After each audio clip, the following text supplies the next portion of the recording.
காத்திருத்தல். சில நேரங்களிலே நாம் காத்திருக்கிற ஒரு அனுபவம் நம்முடைய வாழ்விலே இருக்கிறது. ஒன்றில்ல ரெண்டில்ல பல வருஷங்கள் கூட காத்திருக்கிற ஒரு அனுபவங்களுக்கு நேராக நீங்களும் நானும் போகக்கூடிய ஒரு சூழலிலே வரும். அது சில நேரங்களிலே நம்முடைய வாழ்விலே ஒரு மாற்றத்திற்காக நாம் காத்திருப்போம்.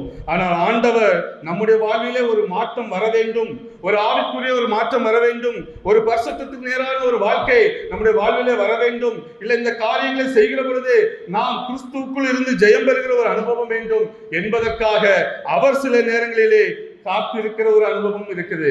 நாம் நினைக்கிறோம் நாம் தான் காத்திருக்கிறோம் என்று. இல்லை, ஆண்டவர் நமக்காக சில நேரங்களிலே காத்திருக்கிறார். நம்மை மாற்றுவதற்கு, நாம் மாறுவதற்கு, நாம் கர்த்தரிடம் இருந்து நன்மைகளை பெற்று அந்த நன்மையிலே வெற்றி காண்பதற்காக சில நேரங்களிலே காத்திருக்கிற ஒரு அனுபவங்கள் இருக்கிறது. சில நேரங்களில் ஆண்டவர் அவருடைய முகத்தை மறைக்கிறார், அதுவும் உண்மைதான். ஏசாயா 8:17 பார்க்கும்பொழுது யாக்கோபின் குடும்பத்திற்கு தமது முகத்தை மறைக்கிற கர்த்தர் என்று வேத வசனம் குறிப்பிடுகிறதை அங்கே நாம் பார்க்க முடிகிறது.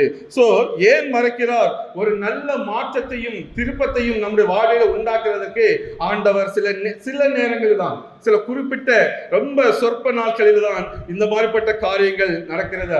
அதிலையும் நாம் சோர்ந்து போக கூடாது என்பதற்காக தான் ஆண்டவர் இந்த நாளிலும் இந்த வார்த்தை மூலம் நம்மோடு கூட பேசிக் கொண்டிருக்கிறார்.